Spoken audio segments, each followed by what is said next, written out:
Welcome to Nuked Radio and the long-awaited Wigner Effect interview with Leuren Moret.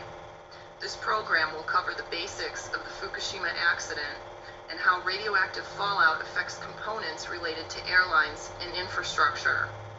We will present a list of compelling evidence that we believe shows a correlation to recent accidents and emergencies in the aviation industry.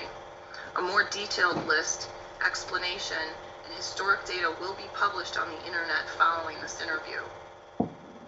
It is our hope that Fukushima researchers, radiation experts, material science specialists, engineers, pilots, flight crews, and aviation mechanics will find this information interesting and help add to this growing body of evidence with their own observations and discussions.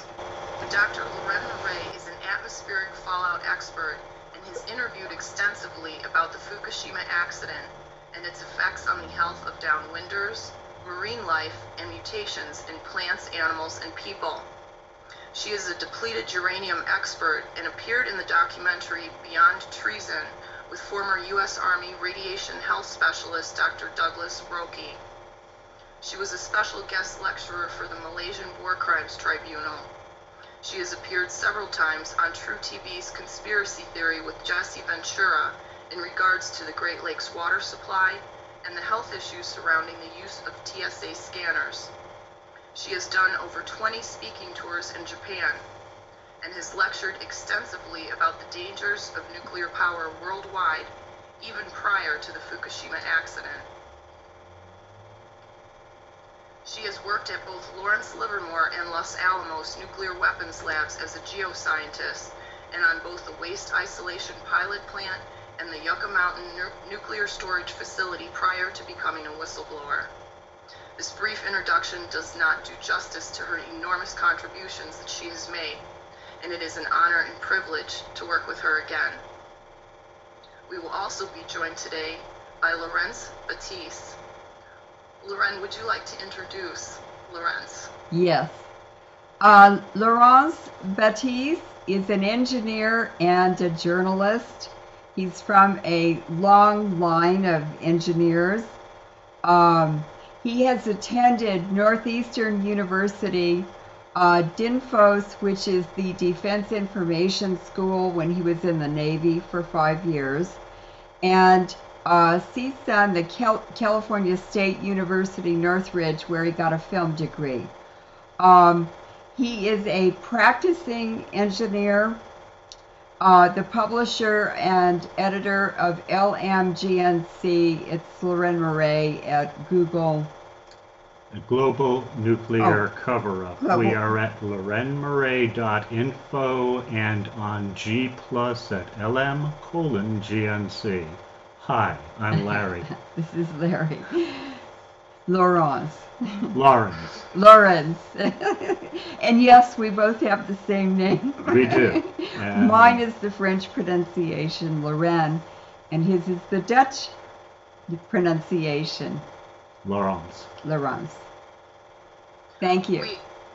We would also like to thank Alfred Weber, Rob Soltysik, Heather Stewart, Linda Menzies, Stephen Moyer, Moana Nalu, Al Jacklick, Kevin Blanche, Austin Martin, T.A. Raven Flight, Tico Turner, and Janet Saxon Payek for helping us collect these numerous events that we're going to be talking about today.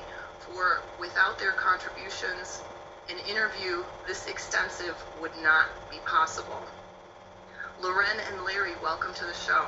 Thank you. Good to be here. We're really happy to be on, and a very special thanks to the contributors you just mentioned, because without the citizens' contributions and participation in our research, we wouldn't have nearly as much information to present today. So thank all of you. Everyone has a piece of the puzzle. It's Yes. time for us to start putting them together and solving this puzzle. And thank you, Christina. Well, you're welcome. We're going to be talking about some events that we've been following since about the end of February. And at that time, I was working on other aviation type problems related to radiation in the skies with pilots passing out. And it was a few weeks after I had done an extensive interview with Alfred Weber on exopolitics that we had the disappearance of Flight 370. And I know, Leuren, you have interviewed extensively on what happened to Flight 370, as well as MH17. And for people who may want more information about both of those plane disappearances and a plane crash, where can they find that information? That's on LeurenMoret.info, and if you go to the bottom of the home page, you will find them listed. Click on the link and it takes you to the story. And Flight 370, Malaysian Airlines Flight 370 that crashed in early March, and actually it was shot down by the U.S. Navy, and it crashed in Singapore airspace, which gave MI6 and the CIA control over the investigation, so they covered it up. And the Flight 17, which was also a missile attack on a commercial airline, these were both described in Project Northwoods, and that was thought up, dreamed up in the 60s or 70s by the Joint Chiefs in the Pentagon, if you can believe that. And they are the bookends of Obama's pivot to Asia.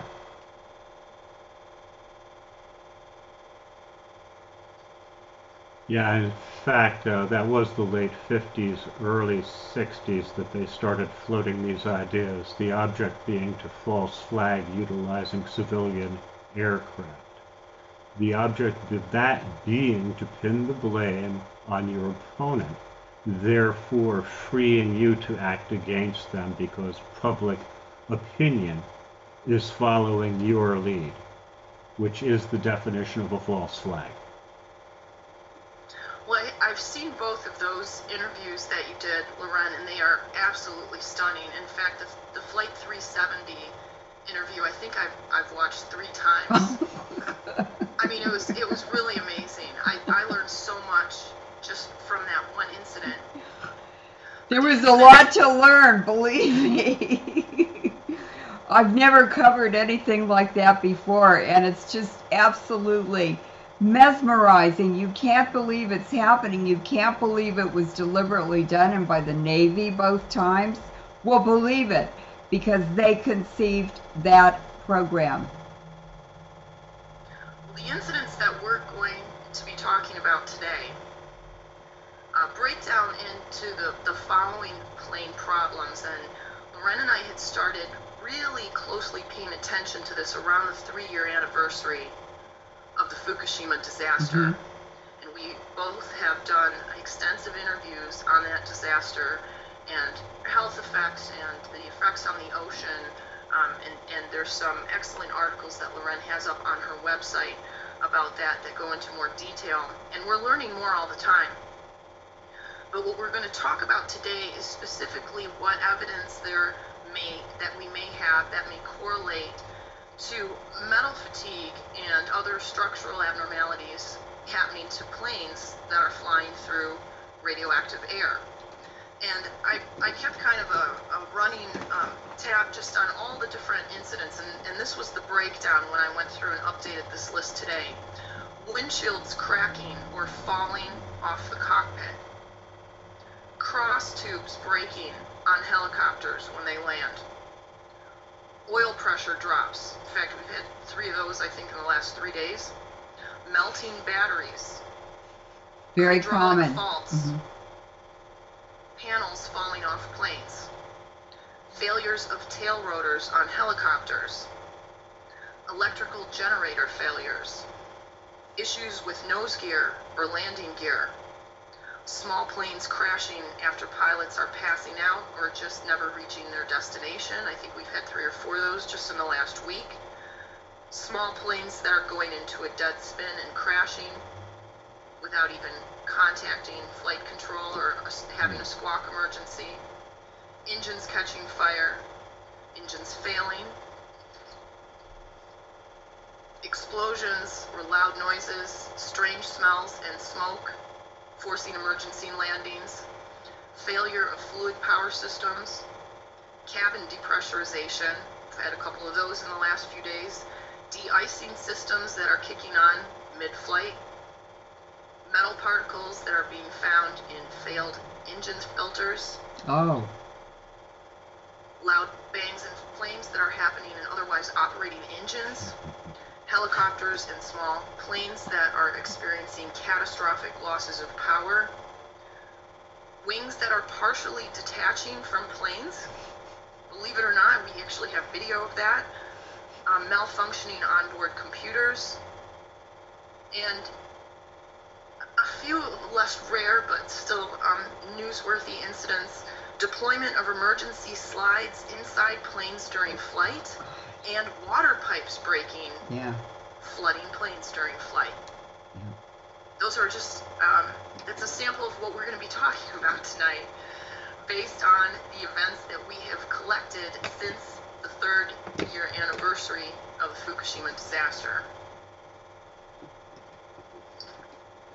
So we'd like to start with some basic information, and we have 10 talking points that we've put together to kind of break down and lay out the research that we've been doing for the last 7.5 months. Larry, would you like to start with the talking points? Well, what we're looking at is indicators. And if you think of it in those terms, then the real overlying thing that we're looking for is entropy and rates of entropy. Entropy being the inevitable breakdown of compounds. It's quite natural. Rust is a demonstration of it. So the next thing you look for an indicator is the speed at which it's occurring. Now, I recall vividly when you and Leuren were having a discussion one evening. I was working on some video, I believe, at the time. And the conversation came around to the number of unusual aircraft incidences that were occurring. And I just kind of piped in, well, radiation, it does crystallize metal. And we've been off to the races ever since. Mm-hmm. Wigner has become one of the major indicators, and the reason why is because it is universal. It doesn't just affect metal. It affects everything. Including metal, humans. Exactly. Mm-hmm. Including us. So when we're watching for rates of entropy, we can watch for them in other areas as well. In fact, university newspapers are printing a lot more of the notices of funerals for students that are, they're in their 20s and they're not dying in automobile accidents or motorcycle accidents. They're just dropping over of things you normally think of people dying of in their 60s and 70s. Mm-hmm. That's entropy.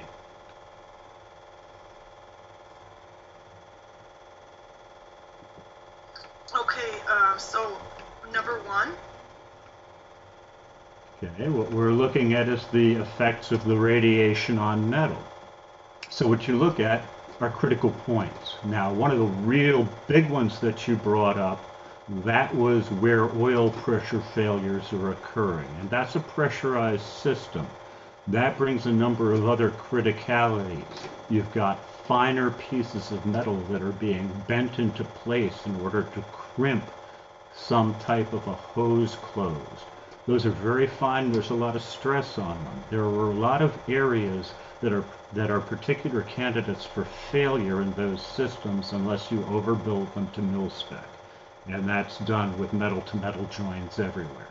So that's what the airline industry is going to have to do, because crimping hydraulics in any other fashion at this point is futile. What you're doing is you are creating a Rube Goldberg machine it will break spectacularly and before you expect it.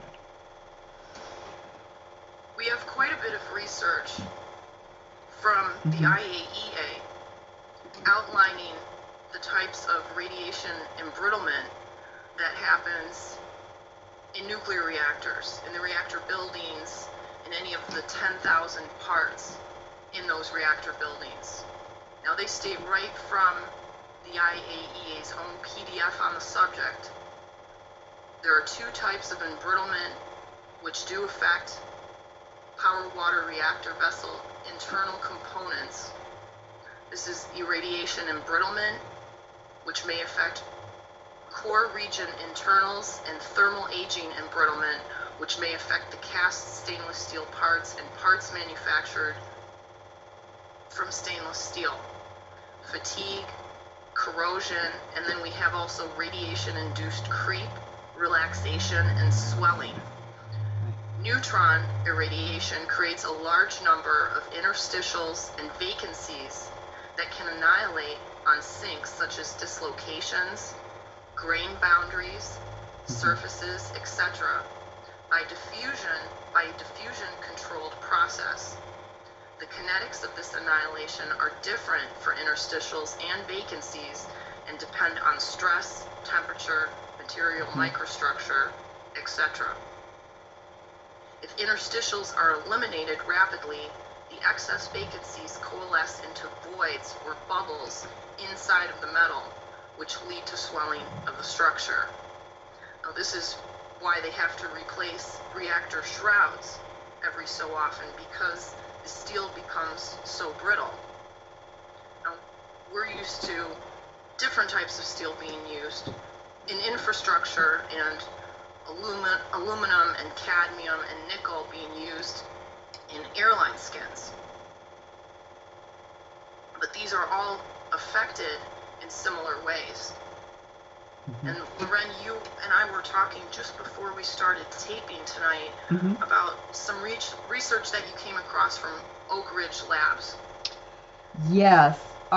The way this discovery of the Wigner Effect occurred, of course, I've been working with you on airplane emergency landings and problems with batteries and things like that.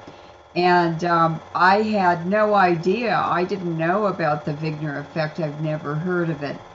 But I began looking for information, and I came across a paper published in about the 1970s by Oak Ridge National Lab. And it was a paper on historic earlier events and departments and discoveries at Oak Ridge in the 1950s.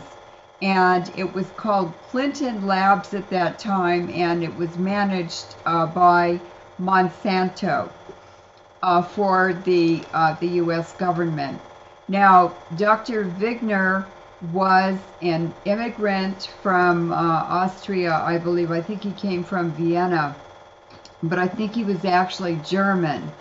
And he came over to the United States before the U.S. even joined World War II. And he was immediately made a Manhattan Project scientist. So he was working on the creation of the nuclear bombs during World War II, and also on depleted uranium was also proposed as a radioactive poison gas weapon under the Manhattan Project. I don't know exactly what research he did, but when World War II was over and the Manhattan Project ended, some of those scientists became JASON scientists, which are civilian scientists for the Pentagon, and they just rebranded the Manhattan Project scientists under a new contract, and they were called JASON scientists. Now, when World War II was over, the U.S. government and probably international entities, I'm sure they were, wanted to develop nuclear power. And of course, that was Eisenhower's program, Atoms for Peace. Now, Dr. Wigner was sent to the Clinton Laboratory, which is now the Oak Ridge Laboratory, and he did extremely basic research. He was a mathematician, and all science starts with mathematics. It ends up on the desk of engineers because they make it work. They produce the final package. And Dr. Wigner was doing research on the effect of radioactive bombardment of metals in doing basic research to produce metals and understand what the effects of radiation would be on metals used in nuclear reactors. And so he was doing that early research on the effect of alpha particles, beta particles, gamma rays, and X-rays that are all ejected from the nucleus of radioactive materials, and they bombard anything that is around them. Now, there are almost 2,000 radionuclides that are produced in a fission process, such as Fukushima. So when the media or sort of lay people, whatever governments that are trying to deceive people, they will talk about basically cesium, strontium-90, radioactive iodine, and they forget to tell people that there are almost 2,000 radionuclides that are being bombarded by. And radiation has a cumulative effect. So when these energy rays and particles are bombarding metal, they create a flow of electrons on the surface of the metal, and these electrons steal electrons from the matrix of the metal, the atomic matrix of the metal, and they begin causing defects in the metal. Those are the interstices. And in ancient times, the Japanese and for the samurai swords, and in Damascus was very famous for very fine steel during the Crusades and even earlier ancient times. Okay, it was when you were doing samurai swords in Damascus, steel is a word.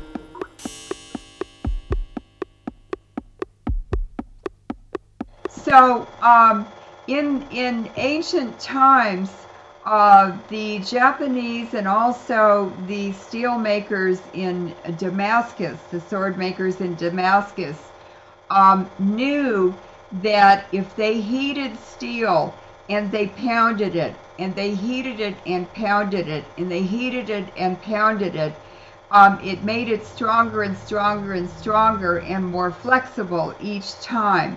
So the Japanese samurai sword makers and the Damascus sword makers in the Middle East were the centers of the discovery of annealing metals. And so what that heating and pounding does is it drives all of the defects in the steel out of the steel and makes it stronger and more flexible.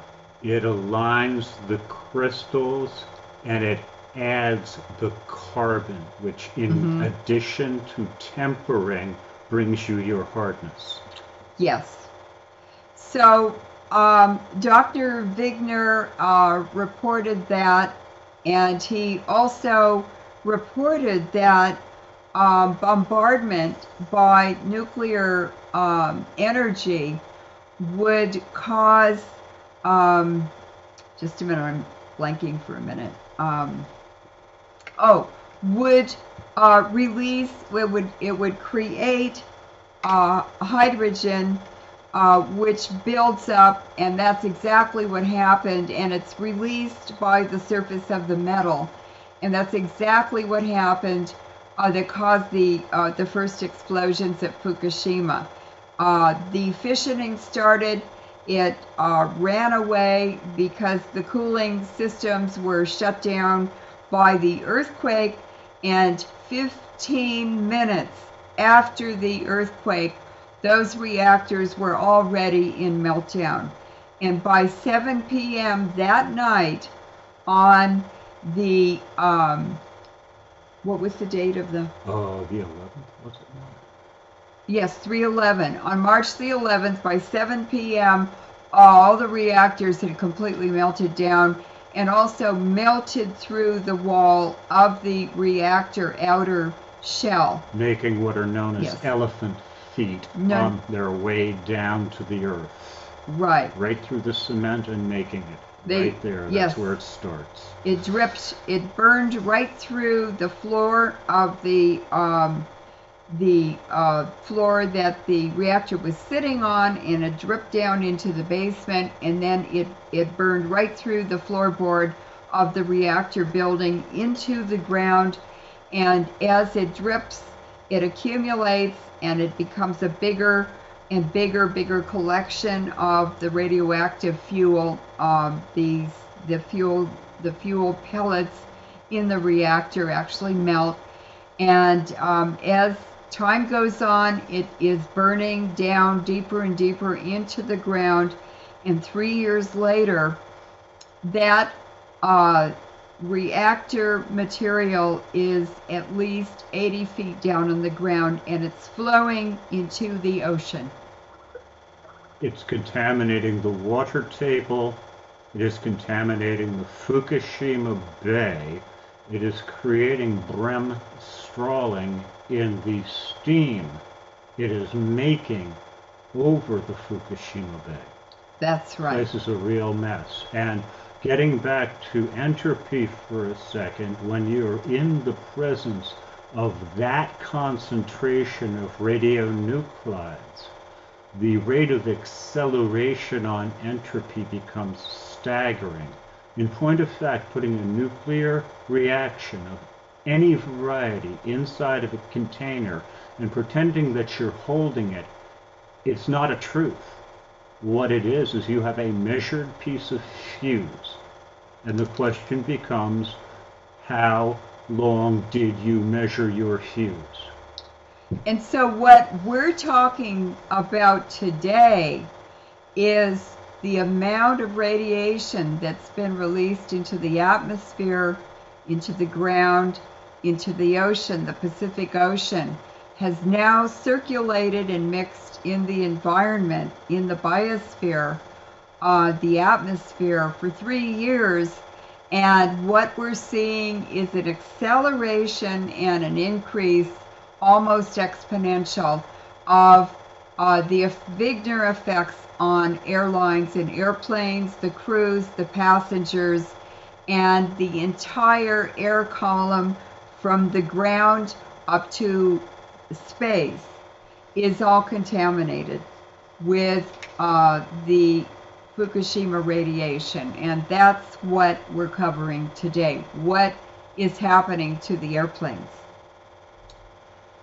Well, just as far as number one goes, the indicators that we have from just basic knowledge about metallurgy, as outlined by Dr. Wigner, we have the environmental science and technology reports from the IAEA about metal degradation as outlined in the heavy component replacement in nuclear power plants, which was published most recently in 2008.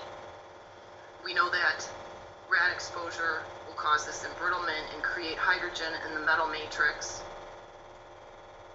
And then we observed some of this happening over the course of the Fukushima accident too, and many researchers have voiced their concern about the fuel pools, about the integrity of everything at the site because of this constant bombardment. So it's something with time will get worse, much like all the other things that we've talked about in the last 3.5 years. You know, the mutations, sickness, accumulation in different organisms, and the effects of that. This is all happening very fast. Yes, Christina, it is. It actually has escalated to the next level.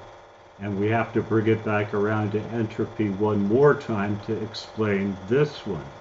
because now what we have is a compromised reactor vessel. The fuse on Fukushima ran out, and they lit it off because they had themselves an earthquake. That earthquake was engineered, so this fuse was actually accelerated by the Navy. Now what you have is this accelerated fuse has compromised your containment vessels, and your containment vessels have leaked. That leak is out, that leak is down into the groundwater. Now what is occurring here is that you've got this in a water base, and you've got yourself a large brimstrawing, and you have got yourself a pile that is inclusive of two different very unstable basic radionuclides. These are your uraniums and your plutoniums, and the differentiation in the temperatures and things between those creates neutron pulse, which is the up of the ante on this particular problem. And what the neutron pulse is, it's a neutron bomb. It's a neutron pulse weapon. And that those neutrons can travel 250 miles. When I was investigating Fukushima and the damage to other reactors and other plants, I discovered that Fukushima was one of 4 plants that had released large amounts of radiation or had other kinds of damage. The damage was caused by the earthquake, not the tsunami. And the damage was to the fuel pools. The reason that the reactors melted and the fuel pools where the spent fuel was stored, those caught on fire, releasing huge volumes of radioactive smoke with those 2,000 radionuclides that I was talking about. And those have traveled all over the world, and as time goes on, those levels will increase, the damage will increase, and the entire infrastructure of this planet is now in a process of decay and disintegration, everything. And that includes the biosphere, all living things as well. It's the dance of entropy. It's universal. Entropy is the universe. So we are in an accelerated state of our entire world disintegrating, and the effects are very, very, very serious, and they will be more and more apparent as time goes on. Bridges collapsing, buildings falling down.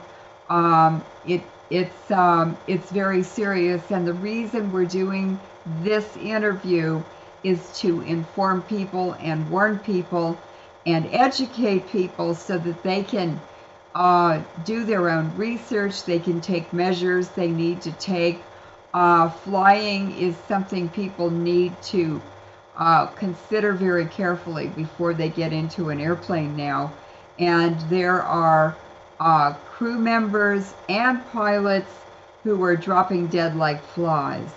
So that's also an issue. I think we all recommend that people not fly unless they absolutely have to.